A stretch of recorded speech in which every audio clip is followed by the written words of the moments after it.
à tout le monde. Merci beaucoup, Babacar. Voilà, sans plus tarder, je partage avec vous mon écran. Voilà, Babacar l'a si bien dit en introduction. Aujourd'hui, nous allons faire, en tout cas, nous allons passer en revue un type de personnalité MBTI, euh, plus précisément le type protagoniste. Mais avant de m'épancher sur le profil, je vais tout d'abord faire une généralité sur les tests de personnalité. C'est quoi un test de personnalité?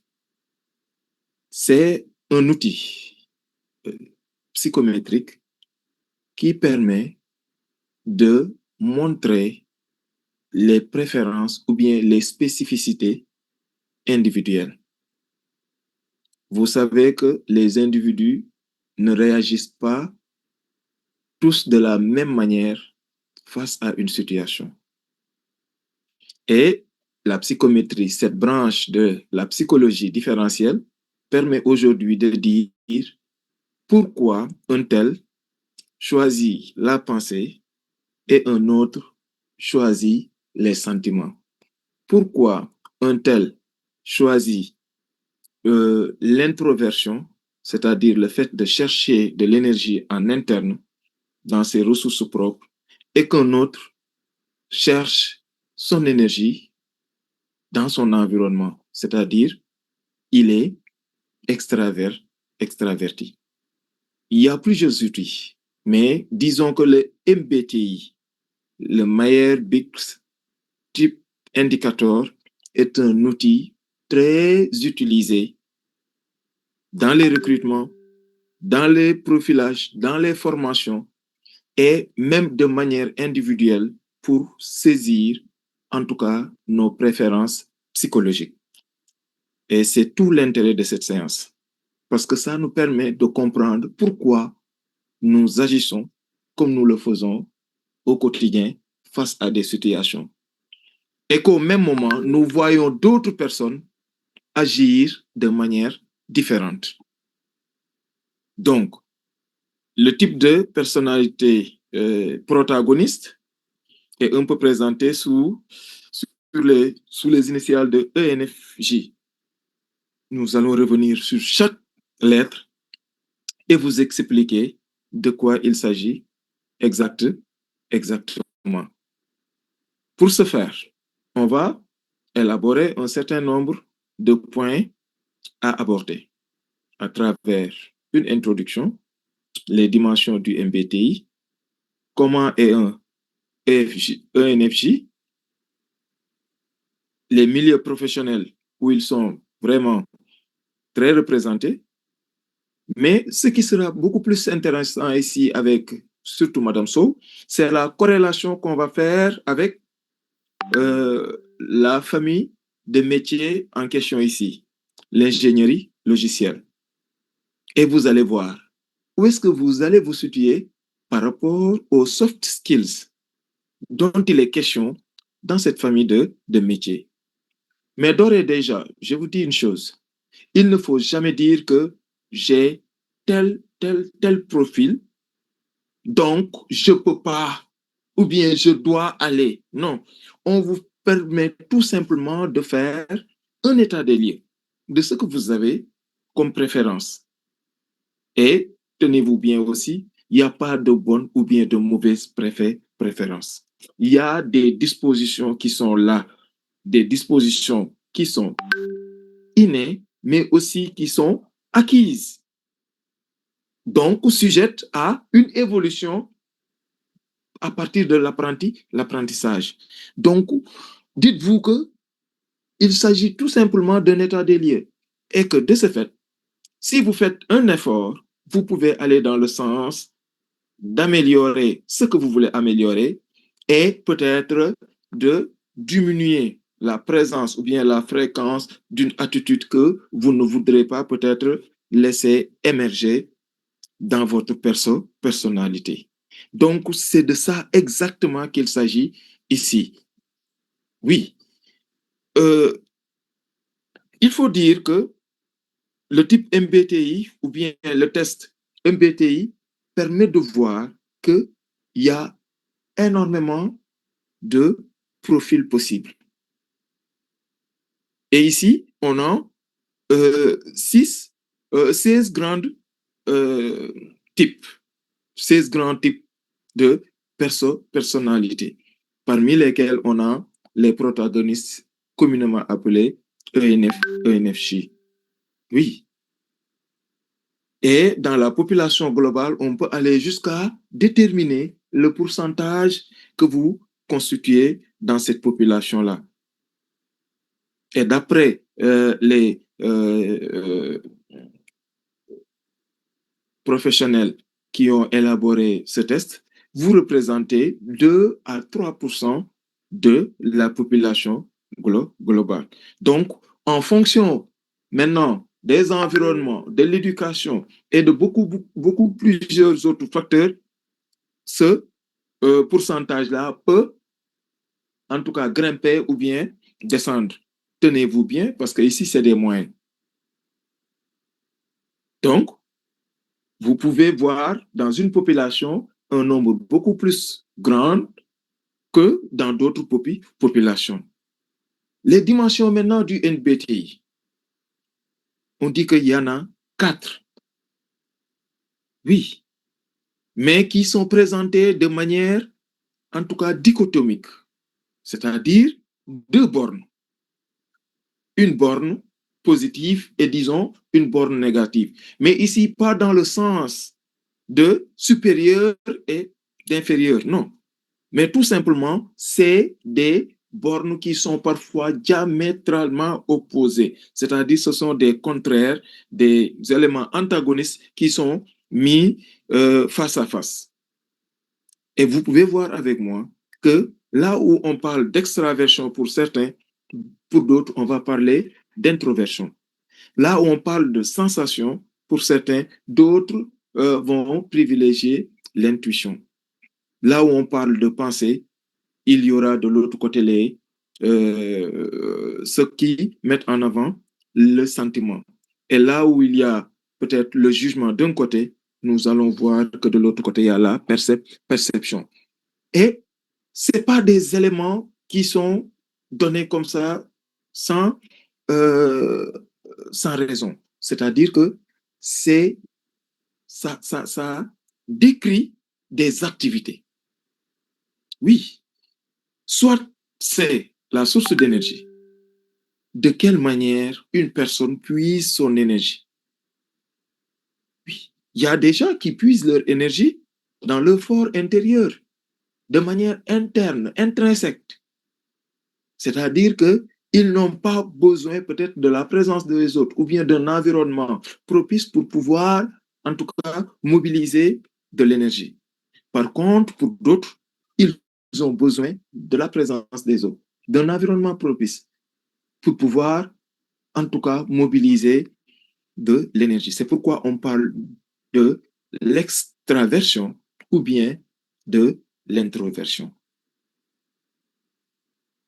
Oui, l'autre élément par rapport à la sensation ou bien à l'intuition, ça fait allusion à ce qu'on appelle la perception, ce à quoi nous prêtons attention. Oui, vous n'êtes pas sans savoir que face à une situation, les gens ne prennent pas attention ou bien ne portent pas leur attention sur les mêmes choses. Oui, ce qui les intéresse parfois, peut-être, ce n'est pas là la même chose. On peut voir un orateur devant nous. Moi, ce sont les belles paroles qui m'intéressent. Mais un autre vous dira, mais est-ce que tu as vu la tenue de l'orateur?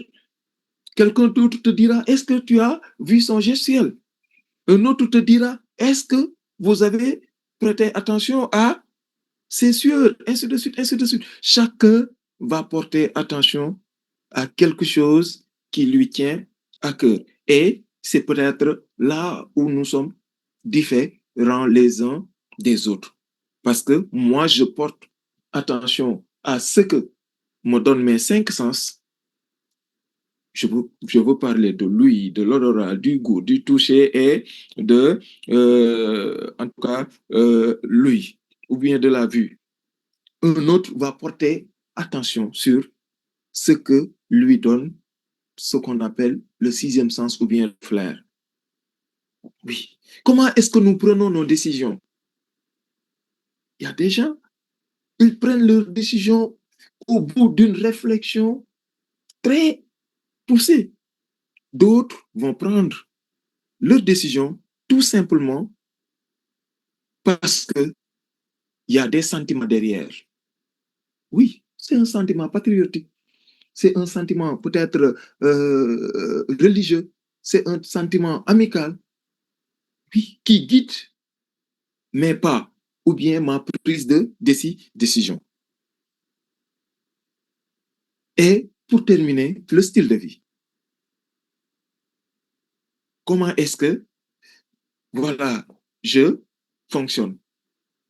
Est-ce que je fonctionne de manière planifiée, en tout cas réglée, organisée, ou bien je fonctionne tout simplement au rythme des aléas de la vie? Donc, vous pouvez voir avec moi que chaque paire, en tout cas, de dimension, va déterminer là où se situe l'individu. Et vous pouvez le voir avec moi ici. Le protagoniste préfère tirer son énergie du monde extérieur, des personnes, des idées et des choses. Mais aussi, il préfère recueillir des informations grâce au sixième sens et de noter ce qui pourrait être. On dit qu'il préfère aussi organiser et structurer les informations afin de décider d'une manière personnelle basée sur des valeurs.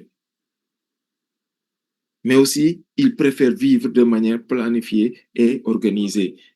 Je vous ai fait un peu un résumé du profil protagoniste ENFJ, avec E qui signifie extraversion, N qui signifie intuition, F qui signifie sentiment et J qui signifie jugement.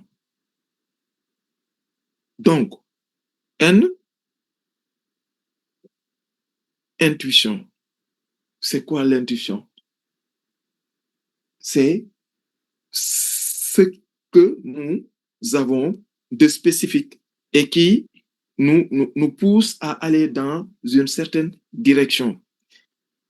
Et que ici, vous pouvez le voir avec moi, on parle de sixième sens ou tout simplement du flair. Et on dit que c'est un sentiment ou bien en tout cas un attribut très développé chez les femmes.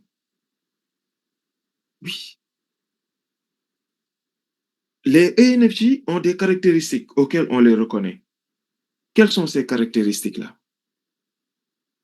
On dit que ce sont des leaders naturels dont la capacité à comprendre leur entourage leur permet d'exercer une influence considérable. Nous allons le voir un peu plus loin. C'est des gens qui développent de manière extraordinaire ce qu'on appelle l'empathie. Oui, l'empathie, c'est la capacité de se mettre à la place de l'autre, de comprendre ses ressentis, de pouvoir s'exprimer en son nom, mais aussi de prendre en considération toutes ses préoccupations. C'est pourquoi les gens ont tendance à se ranger derrière vous, pour que vous puissiez être leur porte-voix. Oui, votre capacité, en tout cas empathique, vous permet de très rapidement percevoir les besoins et les motivations des autres. Oui. Et c'est ce qui fait que vous êtes naturellement des leaders charismatiques. Et c'est un atout. Si vous vous rappelez bien, ou bien peut-être si vous n'en avez pas en tout cas connaissance, je vous fais part de cette en tout cas évidence-là. Dans la littérature, on parle de trois sources de pouvoir, ou bien trois types de pouvoir. le pouvoir traditionnel, le pouvoir charismatique et le pouvoir légal, légitime. Ce que nous avons avec nos États-là, avec le vote. Mais il y a des gens qui détiennent leur pouvoir tout simplement de par leur charisme, de par leur charisme. Et on dit que les ENFJ en font partie. Parce que, tout simplement, vous êtes empathique. Et à chaque fois qu'il s'agira de prendre une décision, vous le faites dans l'intérêt général. Nous allons le voir dans vos atouts. Les protagonistes ont des valeurs fortes, oui, qui concernent l'humanité, des humanistes. Et à chaque fois qu'il s'agira de poser une action, vous mettez en avant un peu cette valeur-là. Vous cherchez toujours à faire le bien auprès des gens qui vous entourent. Donc, vous êtes toujours la bienvenue dans une équipe, dans un environnement, parce que vous n'êtes pas des personnes toxiques, comme on dit en psychologie. Des personnes qui transmettent des ondes positives. Vous êtes ces personnes-là qui vraiment mettent en avant, toujours quand il s'agit d'agir, l'humanité, le bien de l'humanité. Les protagonistes sont par nature altruistes, honnêtes, énergiques, de bonne humeur. Regardez bien ces éléments-là. Oui. Altruiste, honnête, énergique, de bonne humeur. Et ce sont les mêmes choses ou bien les mêmes, en tout cas, caractéristiques que vous allez distiller dans votre environnement. Et c'est important parce que les équipes ont besoin de locomotives et vous pouvez en constituer une. Ils ont une très bonne écoute des points de vue des autres et acceptent les idées divergentes. Oui. Naturellement, vous dégagez le charisme. Oui. Et très aisément, vous pouvez capter l'attention des personnes qui vous entourent.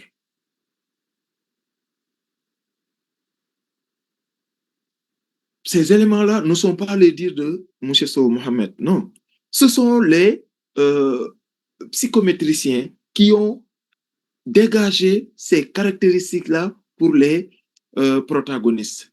Et à votre su, peut-être comme à votre insu, vous pouvez être détenteur de ces caractéristiques, mais il faudra en tout cas les mettre à l'épreuve des faits. C'est-à-dire, dans la vie de tous les jours, être à l'écoute de vos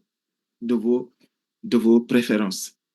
Et c'est là où vous aurez peut-être la pleine latitude d'utiliser toutes ces caractéristiques-là. Et c'est important parce que ça peut vous servir dans le monde professionnel, mais aussi dans les parcours que vous allez engager avec force N dans les différentes familles de métiers. Oui. Et je reviens ici avec les éléments de l'ENFJ. Le protagoniste, il est extraverti. Il développe l'intuition. Il privilégie le sentiment, mais aussi il préfère le jugement. C'est-à-dire que c'est des éléments qui l'aident à structurer sa personnalité. Ce qu'il faut retenir aussi, c'est que quand il s'agit de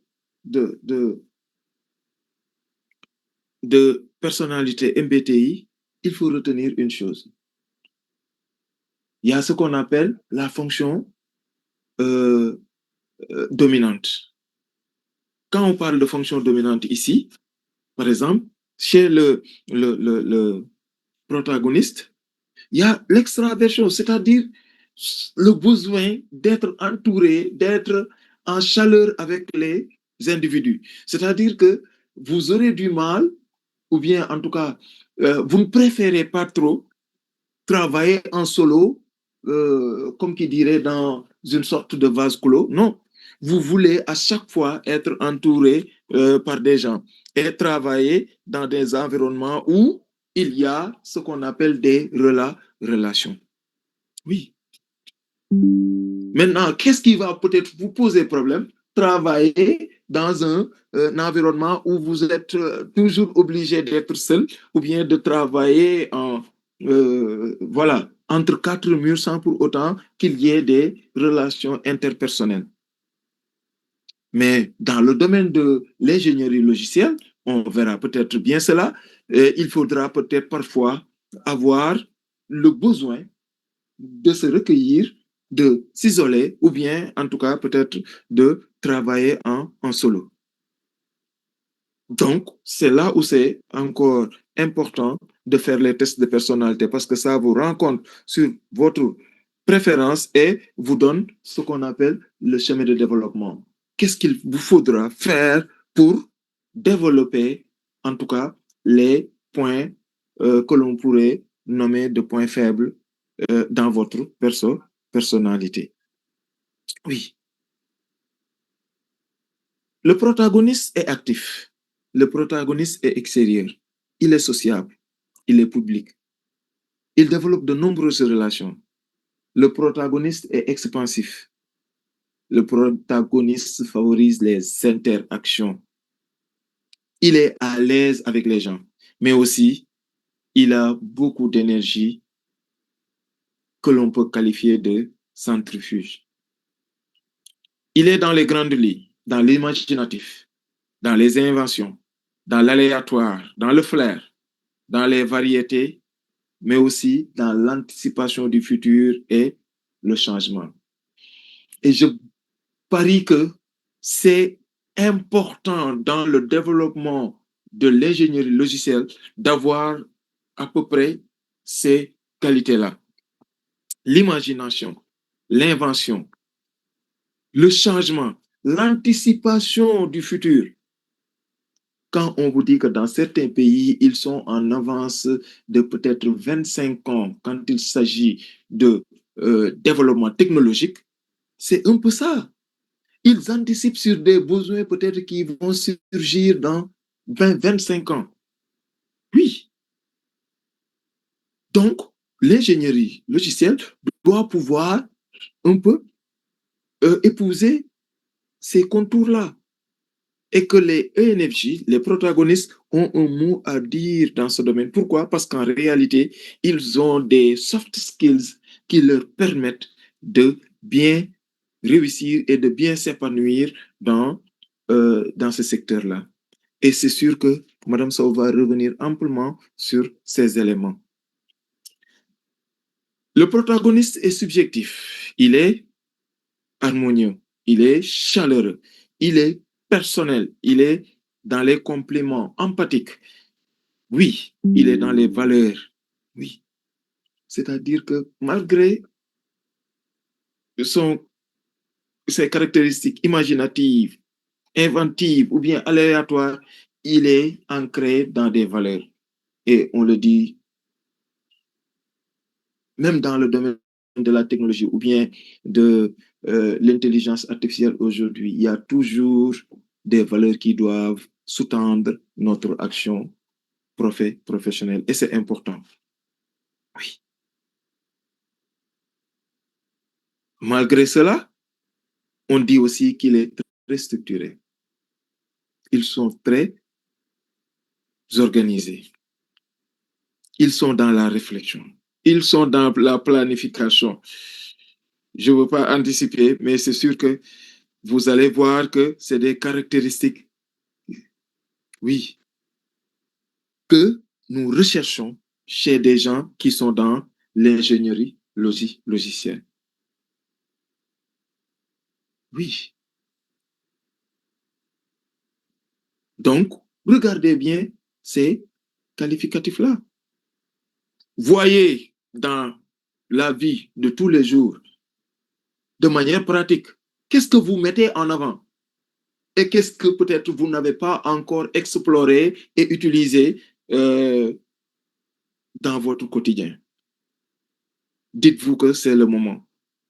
Oui, ça doit être un déclic qui va vous pousser à utiliser pleinement ces compétences-là, ou bien en tout cas ces prédispositions.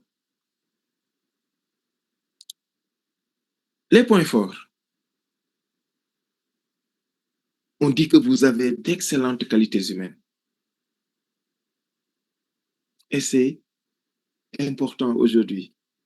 Dans les théories, pratiquement dans tous les domaines, les gens disent que nous devons humaniser nos pratiques. Oui, dans tous les domaines, il y a la dimension humaine qui doit être toujours mise en avant. Et on dit que chez vous, c'est une qualité. Oui, vous avez des valeurs fortes concernant le bien de l'humanité et que vous les mettez toujours en œuvre dans votre quotidien. Vous êtes altruiste, c'est-à-dire que vous vous mettez à la place de l'autre ou bien tout simplement vous partagez tout. Parce que l'altruisme, c'est le contraire de l'égoïsme. Vous êtes tellement orienté vers les besoins des autres qu'ils peuvent en oublier les leurs. C'est-à-dire que parfois, vous pouvez même oublier vos propres besoins juste pour la prise en charge des besoins des autres.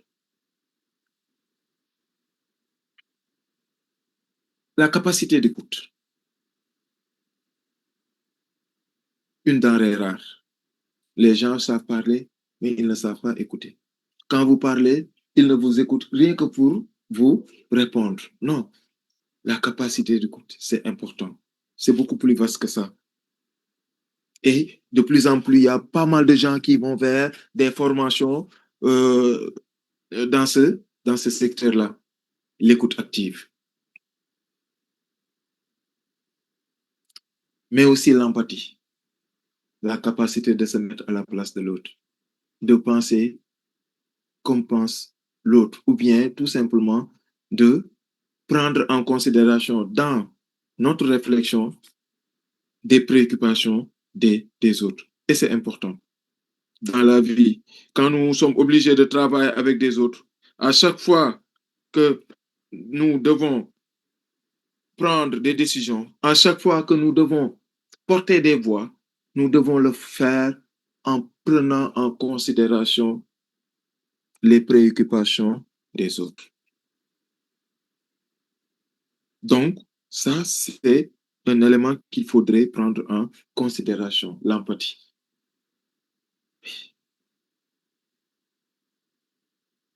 Par rapport au chemin de développement, ou bien, je ne veux pas parler de points faibles, parce que ici, c'est des caractéristiques, des préférences.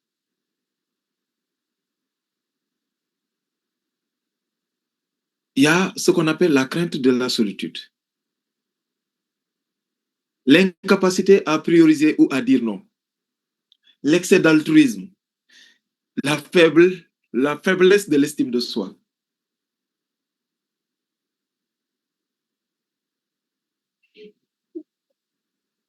Le premier point, la crainte de la solitude. Vous voulez à chaque fois être entouré parce que vous êtes chaleureux, vous êtes dans le relationnel, vous êtes dans l'humanité, dans tout simplement les réseaux relationnels. Ce qui vous pose problème, c'est le fait d'être seul. Votre besoin de contact et votre aisance peuvent parfois vous pousser ou bien pousser les gens à penser que vous êtes trop bavard. Oui, non.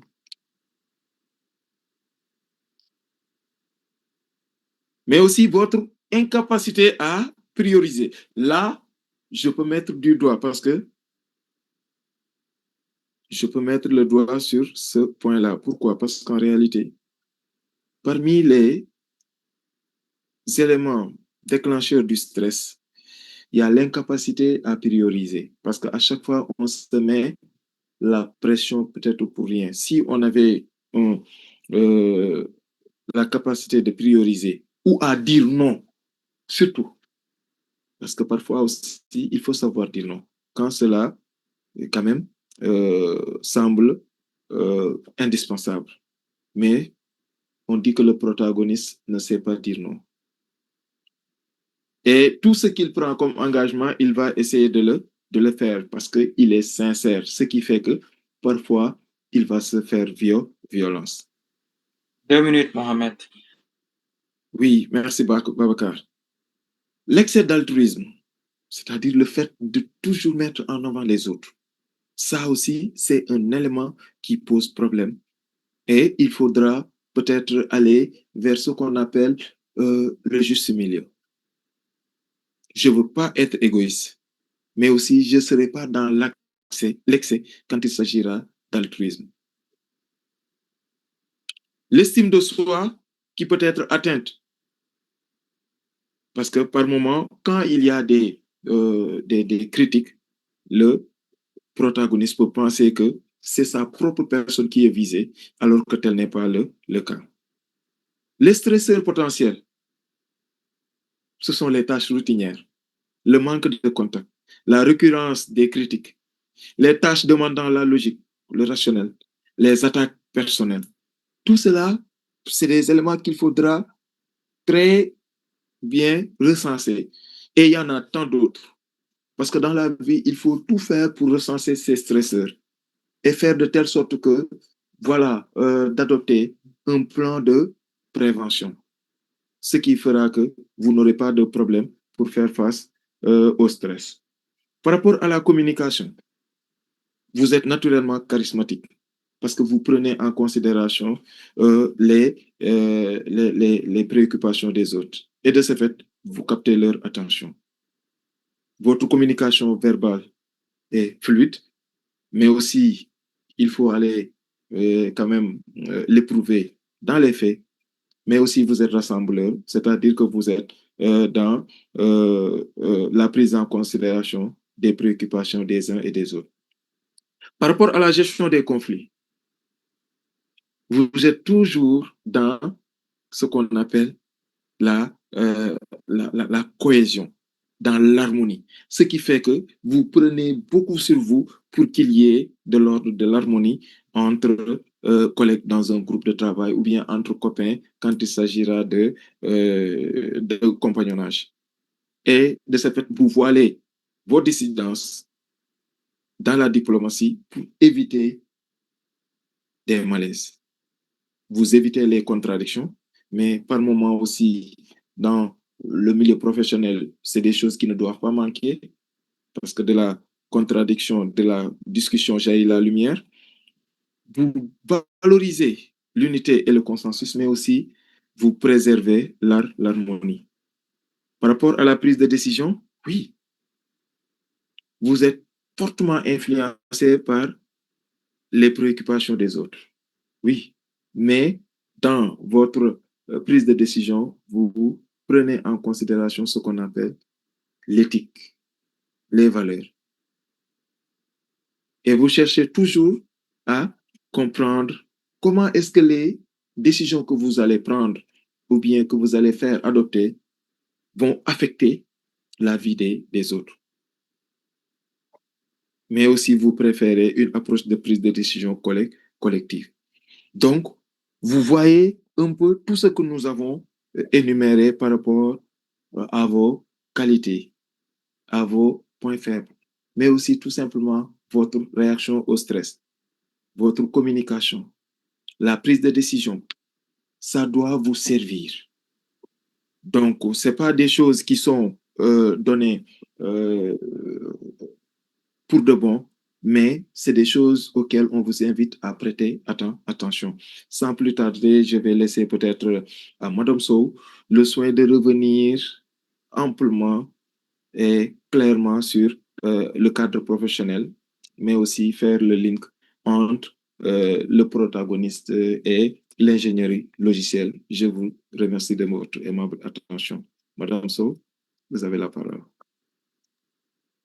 Alors, merci Mohamed pour cette belle présentation qui nous a permis de mieux connaître la personnalité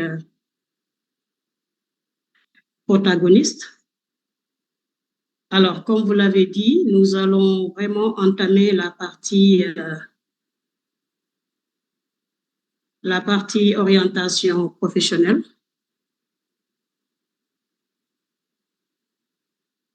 J'essaie de partager mon écran, donc je vais voir si vous recevez déjà le partage. Et comme ça, je pourrai continuer la présentation.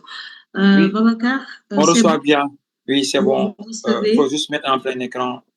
Oui, je vais mettre en plein écran.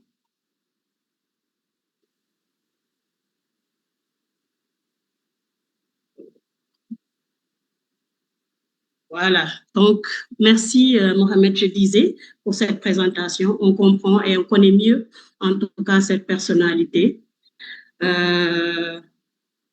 Et je pense qu'il est important de voir par rapport aux forces naturelles que vous avez énumérées, hein, que possède en tout cas le protagoniste. Il est important de voir comment est-ce que ces forces-là, il peut les mobiliser dans un cadre professionnel. Alors, il est important aussi, avant de parler d'entrer dans les détails, je pense qu'on peut partager avec les participants un peu une définition par rapport au cadre professionnel. C'est important parce que le cadre professionnel, c'est vraiment l'environnement dans lequel on travaille. Et ça, c'est important. Beaucoup de personnes, en tout cas, ne restent pas dans leur poste ou ont du mal à avoir des résultats parce qu'ils ont un peu mal choisi le cadre professionnel où ils évoluent. Donc, il est important de comprendre, c'est vraiment l'ensemble, c'est le cadre où l'on travaille. Donc, ça renvoie à tout, hein, aux valeurs, ça renvoie aux personnes avec qui on travaille, ça renvoie aux outils. Donc, c'est vraiment globalement le contexte, les conditions de travail, les acteurs qui tournent autour de ça, c'est-à-dire les collaborateurs. C'est tout ça le cadre professionnel. Donc, aujourd'hui, le protagoniste a quand même un cadre où il s'épanouit le mieux. Et lui, il est beaucoup plus à l'aise dans un environnement de travail qui est adapté, important, où il se sent souvent plus à l'aise quand il y a des échanges avec les autres. Donc, il aime interagir avec les gens. Je pense que Mohamed est largement revenu sur ça. En fait, il tient sa source d'énergie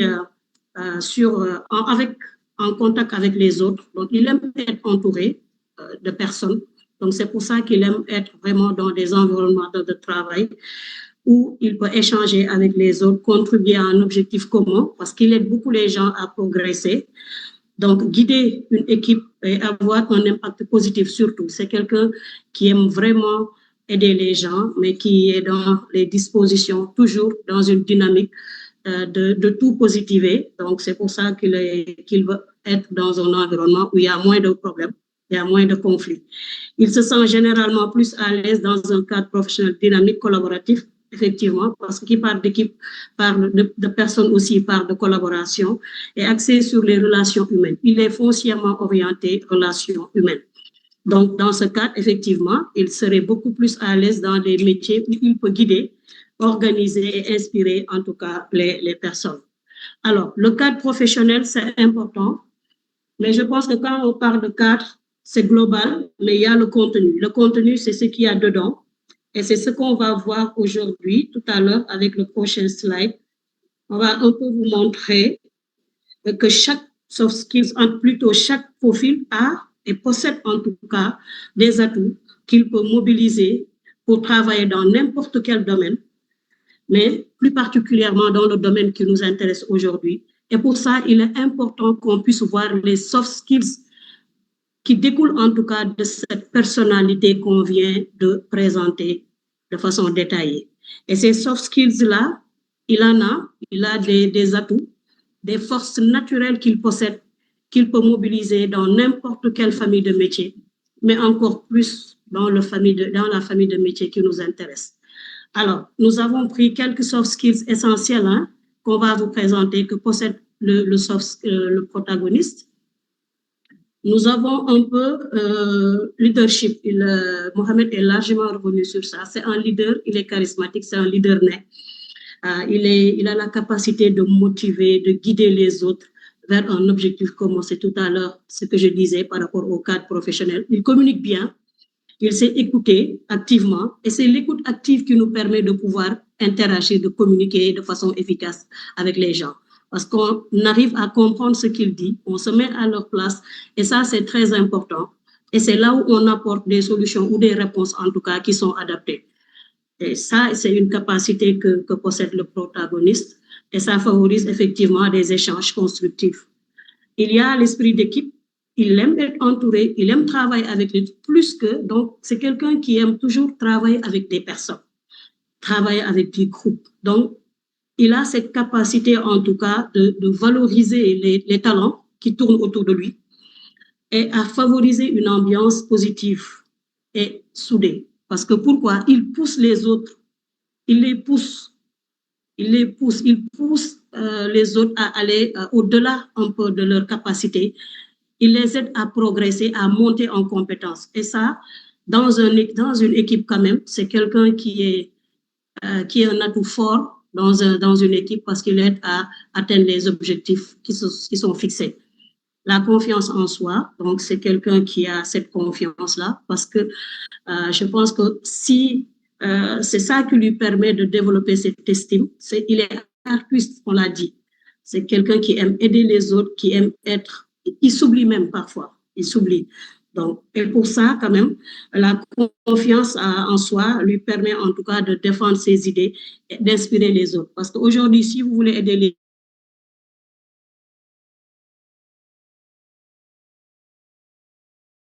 à les comprendre, à les défendre, vous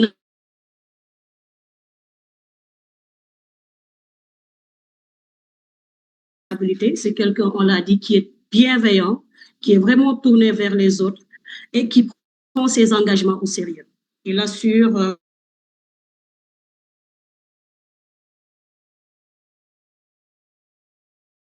donc ça, je pense qu'on est largement revenu sur ça. C'est quelqu'un qui a un impact positif et significatif sur la vie des autres. Adaptabilité, il s'ajuste facilement au changement et c'est rester flexible face aux imprévus et aux nouveaux défis. Et ça, c'est notre renvoi à la créativité.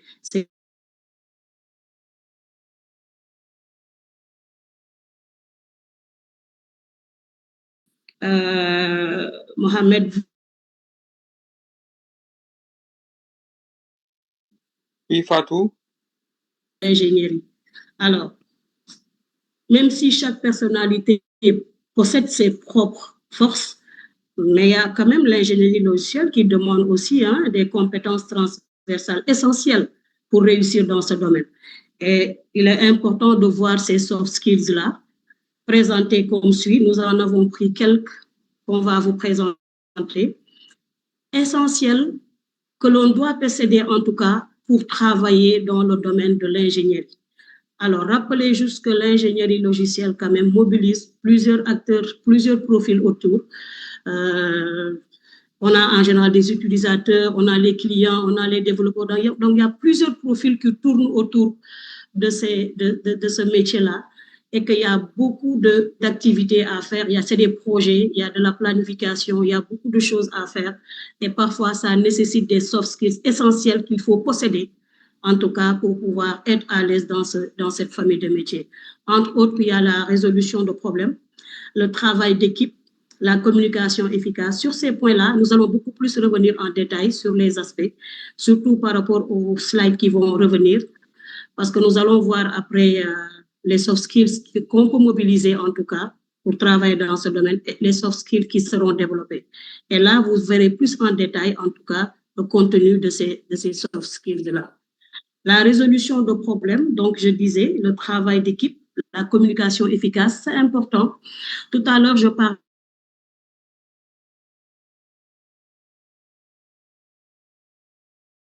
les solutions, le logiciel. il y a les développeurs, il y a même des décideurs, donc il y a tout un écosystème, en tout cas, tout un profil. Il y a plusieurs acteurs qui tournent autour de ce métier-là.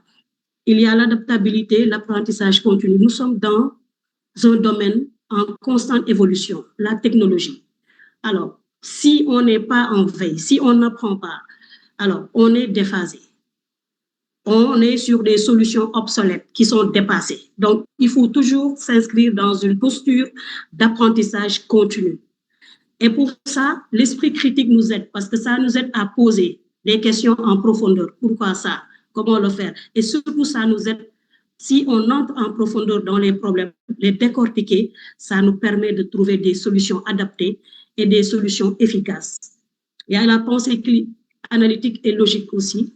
Alors, dans l'ingénierie logicielle, il y a beaucoup de tests à faire. Il y a de la conception, il y a de la programmation. Et c'est des projets, comme je l'ai dit tantôt, qui ont un début et une fin. Au niveau de ces projets-là, à l'intérieur de ces projets-là, il y a tout le temps des problèmes complexes et techniques qui surviennent et qu'il faut résoudre. Et pour les résoudre, il est important d'avoir cette pensée analytique et logique qui nous permet en tout cas de pouvoir décrypter et de pouvoir, comme je l'ai dit tout à l'heure, aller vers des solutions qui sont adaptées et éviter les erreurs. Ça nous permet d'éviter les erreurs qui peuvent survenir dans le cadre de projets liés au développement de logiciels. La gestion du temps, projet, début, fin. C'est une commande qu'on reçoit avec des deadlines. Donc, il faut avoir cette sens de l'organisation et la gestion du temps pour prioriser, pour planifier les tâches, pour pouvoir aller livrer en tout cas le travail à temps, le projet à temps. Il est important d'avoir ces soft skills-là, de les développer. Alors, la rigueur et l'attention, c'est important. Peut-être on va y revenir. Parfois, rigueur et organisation, on peut avoir tendance à un peu les mélanger quand même, mais il y a une petite nuance, surtout par rapport aux thèmes qui nous concernent aujourd'hui. Donc, après, je vais revenir sur ces éléments-là. Parce que ce qu'il faut comprendre, c'est dans le cadre par rapport à ce profil-là, quand on parle d'organisation, ça renvoie surtout à la planification, peut-être les étapes d'un projet.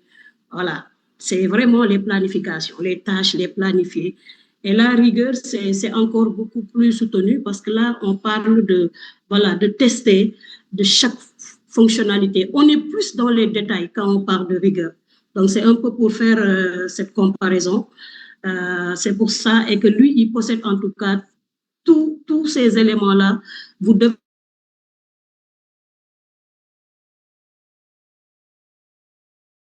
et l'attention aux détails. La créativité, on n'en parle pas, l'innovation. La gestion du stress, effectivement, c'est des problèmes qui peuvent survenir.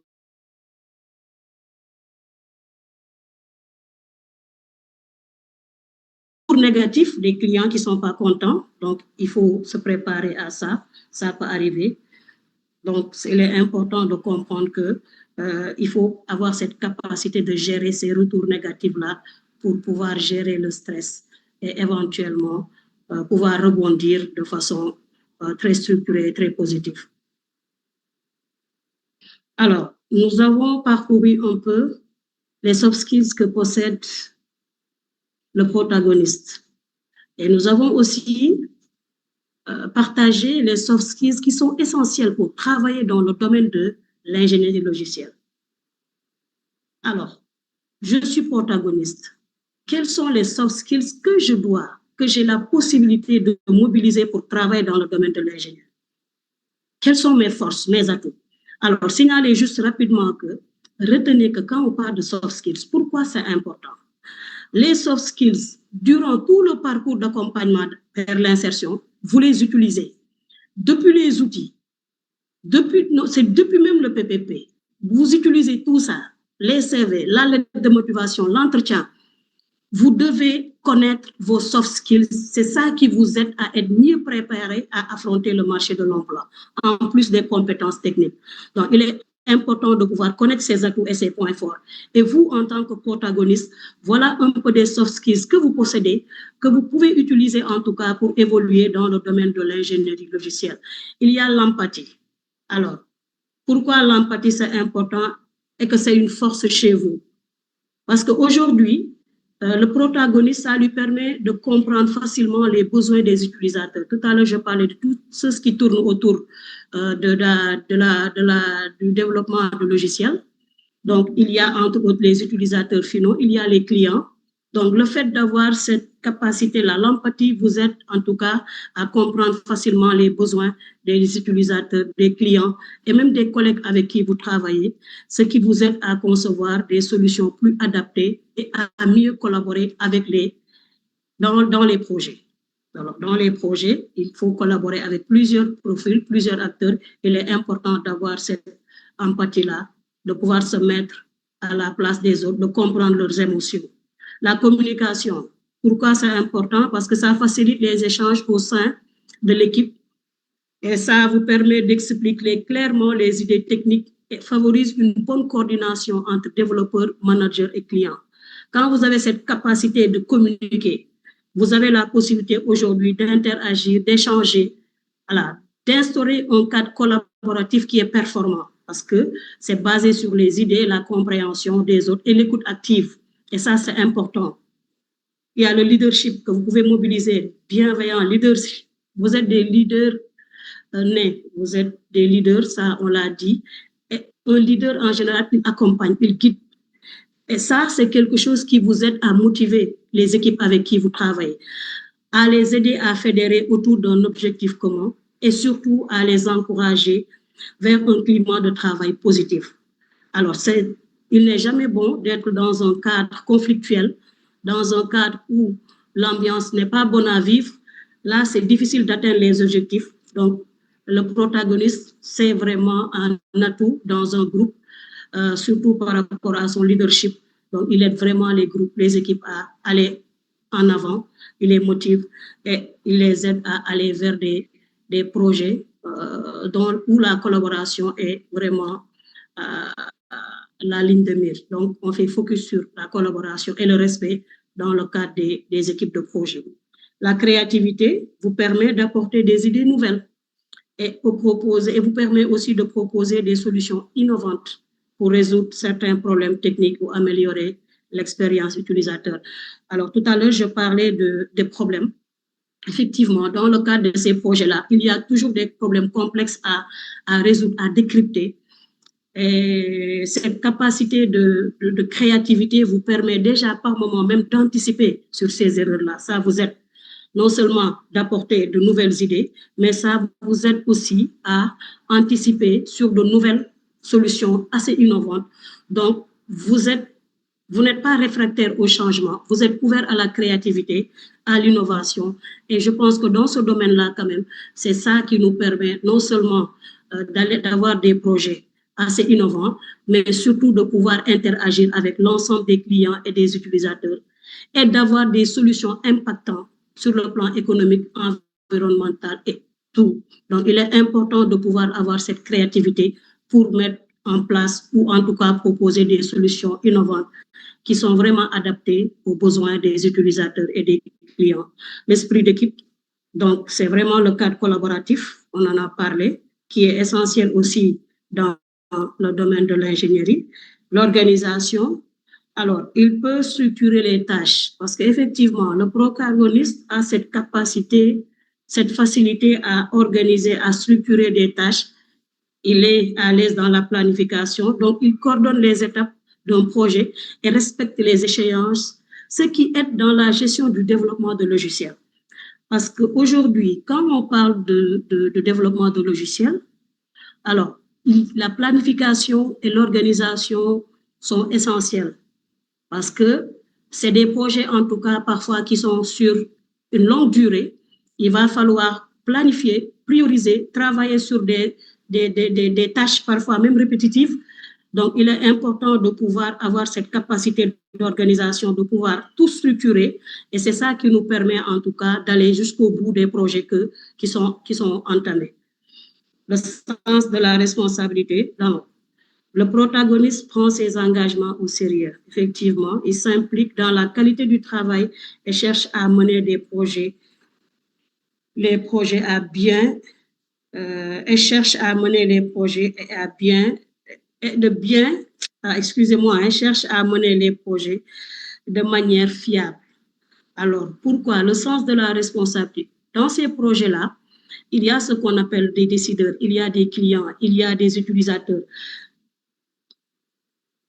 Parfois, il est important que les responsabilités soient situées et que quelqu'un qui, aujourd'hui, se met en avant, qui prend ses engagements au sérieux, ça aide à vraiment aller à finaliser en tout cas les projets qui sont entamés. C'est important le sens de la responsabilité. Et je pense que le protagoniste, c'est un atout fort chez lui parce que ça va aider en tout cas de mieux structurer le travail, de rendre les livrables encore beaucoup plus fiables, parce qu'on parle de livrables, de les rendre beaucoup plus fiables, parce que derrière, il y a quand même des engagements qui ont été pris et qui ont été respectés à la lettre.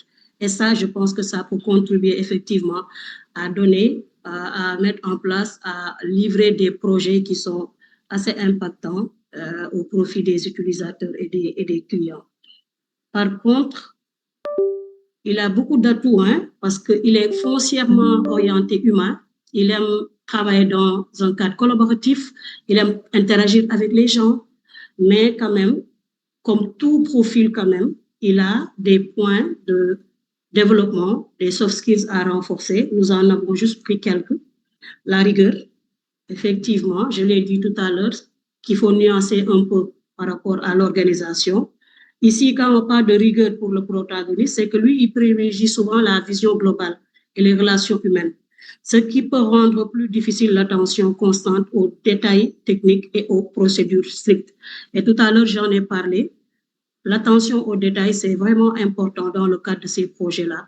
Alors, comment est-ce qu'il faut faire pour un peu le développer? Il faut avoir l'habitude d'utiliser des checklists, de suivre une méthode de travail structurée et relire systématiquement votre travail avant validation.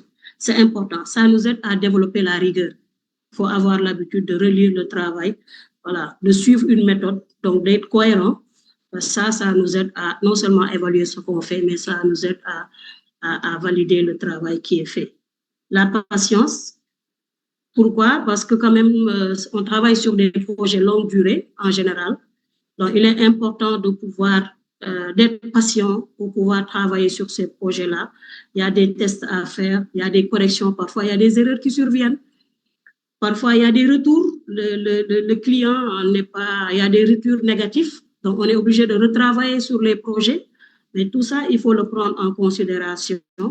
Et malheureusement, en général, vous préférez des résultats rapides et des interactions. Voilà. C'est un peu ça qui fait que vous n'avez pas cette patience-là à parfois travailler sur des projets de longue durée.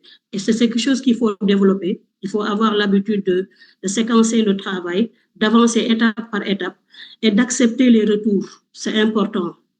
Parce que les retours, que ce soit négatifs ou positifs, font partie de l'apprentissage.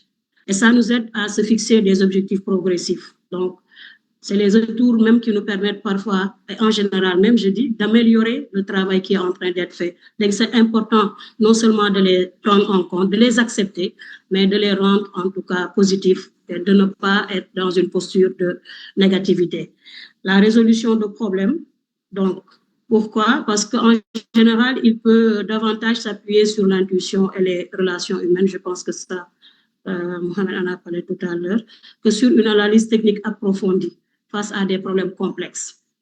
Donc, il est important qu'il travaille cet aspect-là parce que, effectivement, dans le domaine de l'ingénierie logicielle, c'est des problèmes complexes parfois qui sont devant nous et qu'il va falloir effectivement aller en profondeur de ces problèmes, les comprendre avant de trouver des solutions, surtout les comprendre, les décomposer, les décrypter avant de proposer des solutions qui sont adaptées. Donc, il faut s'exercer avec des défis techniques, c'est important. On est dans la technicité aussi, dans la technologie.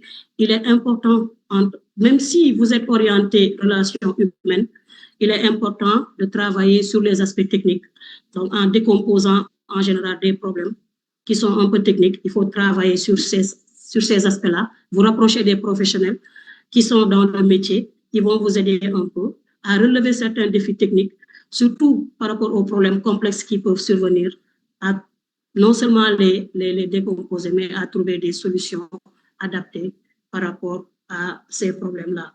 La pensée analytique aussi, c'est à développer parce qu'il a tendance à privilégier la vision d'ensemble et les valeurs humaines. Et valeurs humaines, il tient vraiment à ça. C'est pour ça qu'il veut être dans un cadre où, voilà, un cadre positif, un cadre où les gens travaillent en harmonie, où la collaboration est de mise. Donc, il est important, je pense, parfois il est important de penser un peu aussi à un raisonnement logique, parce qu'on est dans le domaine de développement de logiciels aussi. Donc, voilà, le raisonnement logique aussi, c'est important.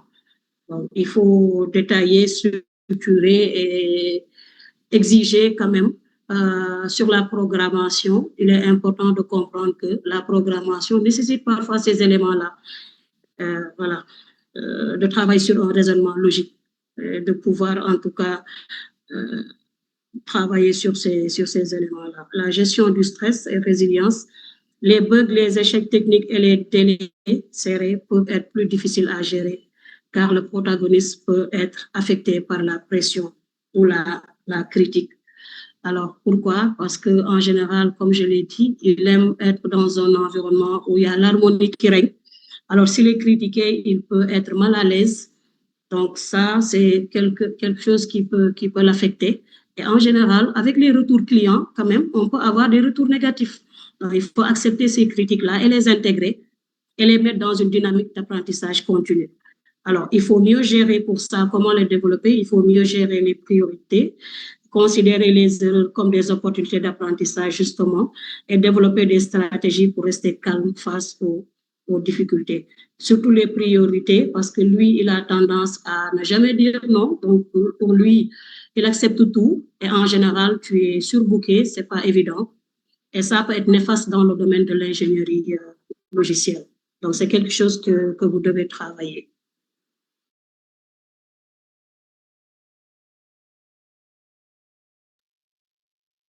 Vos points forts et les soft skills que vous devez développer, mais de façon globale. Et je pense que c'est l'avant-dernier slide. Globalement, voilà un peu comment vous pouvez, en tout cas, que ce soit pour l'ingénierie logicielle, que ce soit pour que ce soit un autre métier dans le domaine de la technologie, voilà comment est-ce que vous pouvez développer vos soft skills qui vous manquent. Il est important d'abord de les identifier. C'est pour ça qu'on les a identifiés sur le précédent slide. Il faut les identifier. Après les avoir identifiés, il faut s'entraîner à les améliorer. Donc, on vous a expliqué comment est-ce que vous faites pour les développer.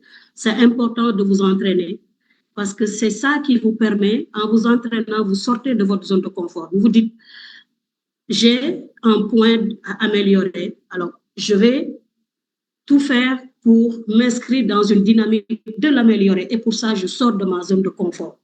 Vous sortez de votre zone de confort, vous l'appliquez. Quand je parlais tout à l'heure, par exemple, de checklist, de prioriser, vous appliquez, vous le faites, et après, vous demandez des retours. Les gens avec qui vous travaillez vont vous dire si vous avez progressé ou pas. Et même vous, vous savez si vous progressez. Donc, ces retours-là, que ce soit sur vous-même, que ce soit par rapport aux autres, c'est essentiel. Et si jamais on vous dit qu'effectivement, vous êtes sur le chemin, mais qu'il y a encore un parcours à faire, il faut recommencer. Et c'est ça qui vous permet après d'améliorer progressivement les points d'amélioration et d'en faire des atouts, d'en faire carrément des points forts. Alors, être protagoniste en ingénierie logicielle, ce n'est pas seulement développer des solutions. C'est aussi donner du sens à la technologie et fédérer des talents autour d'un objectif commun. Et ça, on l'a dit, c'est un fort chez vous. Parce que vous aidez les équipes à travailler et à atteindre les objectifs. Et c'est ça qui permet à une performance. Alors, votre force réside dans votre capacité à inspirer, communiquer et faire grandir les autres. Quand on n'a pas le fait d'avoir un protagoniste, je veux dire, dans une équipe, c'est une chance. C'est un atout fort parce que c'est une personnalité qui peut vraiment aider les équipes, qui peut les accompagner, qui instaure un climat de travail serein, un climat harmonieux, un climat collaboratif. Et ça, je pense que c'est un atout fort dans une équipe. Et l'autre aspect, c'est qu'il faut comprendre et retenir, c'est que le protagoniste ne construit pas seulement des logiciels. Effectivement, parce qu'on l'a dit, il faut comprendre qu'il construit aussi des équipes, des solutions et un impact durable. Un impact durable, et je l'ai dit, c'est par rapport à la performance. Parce que quand vous amenez les équipes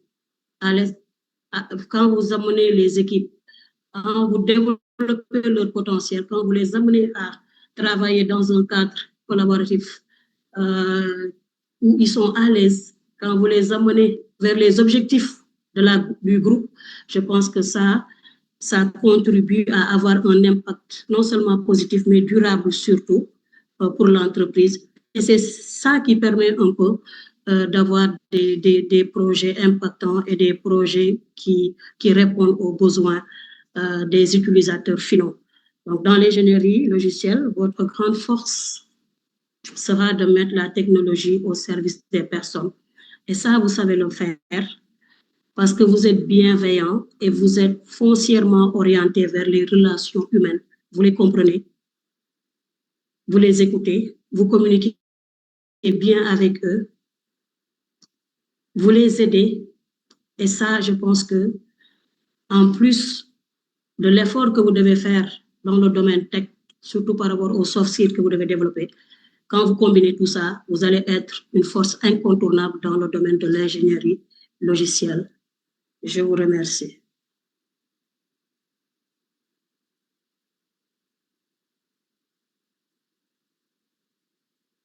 Merci beaucoup Fatoulay, merci beaucoup Mohamed pour ces présentations, pour ces informations partagées relativement au profil protagoniste. Malheureusement, nous sommes au terme de cette session. Mohamed, je te laisse la parole.